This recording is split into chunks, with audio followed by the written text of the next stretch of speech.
Hello बच्चों, कैसे हैं आप। आशा करती हूँ आप सभी बहुत अच्छे होंगे। तो बच्चों, आज आपकी हिंदी व्याकरण की क्लास 5 का चैप्टर नंबर 16 शुरू करते हैं। आपके चैप्टर का नाम है बच्चों कहानी लेखन, ठीक है, स्टोरी राइटिंग, ठीक है।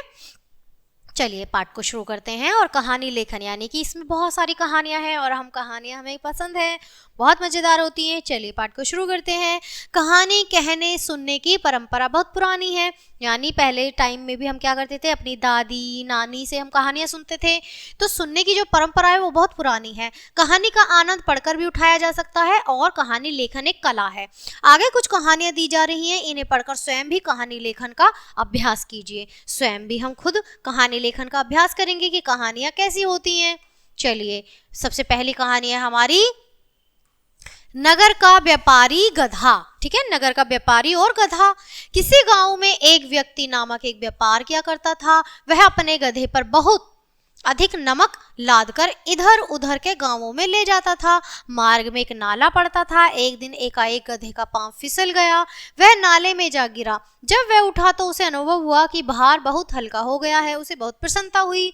कुछ दिन बाद वही गधा फिर उसी नाले में से जा गुजरा। उस बार उस जाने बुझकर गिर पड़ा। पहले की तरह वह फिर उसका भार थोड़ा कम हो गया। व्यापारी गधे की चालाकी समझ गया। उसने उसे सीधे मार्ग पर लाने का निश्चय कर लिया। इसी उद्देश्य से व्यापारी ने एक बार उस पर रुई लाद दी। नाला आने पर गधे ने वही चाल चली। व्यापारी उसकी करतूत ध्यानपूर्वक देख रहा था। अब उस गधे को लेने के देने पड़ गए। रुई में जल भर जाने के कारण उसे उठना भी दुर्लभ हो गया। जैसे तैसे करके उठा। भारी भार से पिठ चुक गई और टांगे कांपने लगी। दो पग भी चलना कठिन हो गया। उधर से व्यापारी ने कोड़े पर कोड़े लगाने शुरू किए। तब गधे के होश ठिकाने आ गए।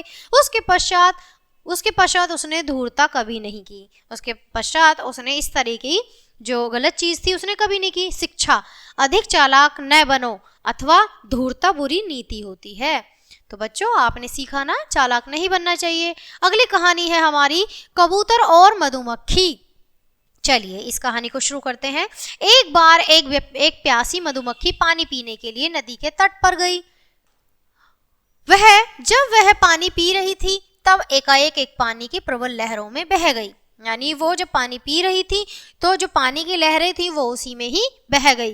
तट के एक वृक्ष पर किसी कबूतर का घोंसला था। वह वहीं बैठा वह दृश्य देख रहा था। मधुमक्खी को कष्ट में देखकर उसके दिल में दया आ गई। उसने चोंच से पत्ता तोड़ा और मधुमक्खी के समीप फेंक दिया।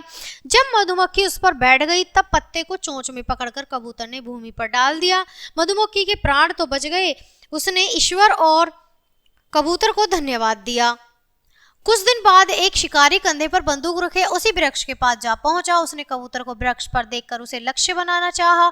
संयोग से उसी मधुमक्खी ने यह दृश्य देख लिया। उसने इस तरह से कबूतर को संकट में देखा तो वह तुरंत जाकर शिकारी को काट खाया। बंदूक चली पर गोली लक्ष्य पर न लगी। इस तरह कबूतर के प्राण बच गए और वह उड़ गया। शिक्षा, जो तुम्हारा भला करे तुम भी उसका भला करो, कर भला हो भला। चलिए आगे की कहानी क्या है हमारी तीसरी, मूर्ख पंडित। तो शुरू करते हैं। किसी समय एक नगर में 4 ब्राह्मण पुत्र रहते थे। उनमें घनिष्ठ मित्रता थी। एक बार उन्होंने विद्या प्राप्त करने का निश्चय किया। वे काशी गए। वहां 12 वर्ष तक विद्या प्राप्त करके घर लौटे। उनमें 3 तो शास्त्रों को पढ़कर बहुत विद्वान हो गए, परंतु चौथा किसी कारणवश पढ़ न सका, किंतु था वह बुद्धिमान। 3 मित्र विद्यमान तो बन गए, किंतु उनमें सामान्य बुद्धि की कमी थी। एक बार उन्होंने विचार किया कि हम अपनी विद्या के बल पर धन कमाना चाहिए। इस उद्देश्य से वे परदेश को चल पड़े। रास्ते में वे भयानक जंगल से गुजरे। जब रास्ते में उन्हें भयानक जंगल मिला तो जंगल में एक मित्र ने बिखरी हुई कुछ हड्डियां देखी। उन्होंने झट से अपने मित्र से कहा, अरे मित्रों, मुझे हड्डियां जोड़ने की विद्या आती है, इस पर विद्या का प्रयोग करूं?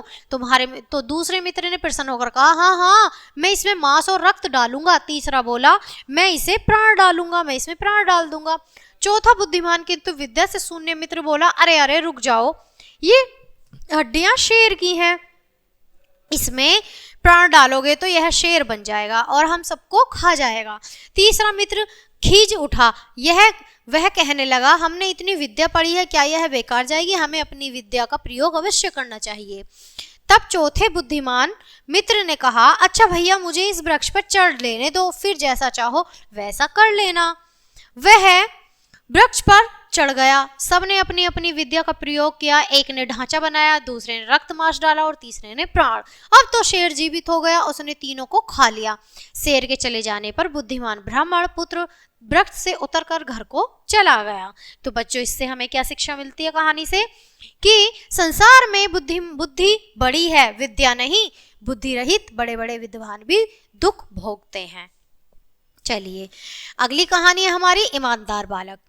किसी स्कूल में बहुत से विद्यार्थी पढ़ते थे। एक दिन मास्टर जी ने बच्चों को कुछ प्रश्न घर से हल करने के लिए दिए। एक विद्यार्थी ने किसी मित्र की सहायता लेकर प्रश्न कर लिए। स्कूल में अध्यापक महोदय ने कॉपी देखी तो बहुत प्रसन्न हुए। अध्यापक महोदय प्रसन्न होकर कुछ पुरस्कार देने लगे। उस बालक ने अपनी बारी आने पर पुरस्कार नहीं लिया, उल्टा रोने लगा। वह देखकर अध्यापक महोदय बड़े चकित हुए। उन्होंने उस बालक से रोने का कारण पूछा कि भाई, मैं तो तुम्हें पुरस्कार दे रहा हूँ, तो तुम रो क्यों रहे हो? तो बालक ने बड़ी निम्रता पूर्वक उत्तर दिया, गुरुजी, आप समझ रहे हैं कि ये सब प्रश्न मैंने अपनी बुद्धि से हल किए हैं, परंतु यह सत्य नहीं है। इसमें से एक प्रश्न मैंने मित्र की सहायता से हल किया है। अब आप स्वयं निर्णय करें कि मैं पुरस्कार पाने के योग्य हूँ या दंड पाने के योग्य।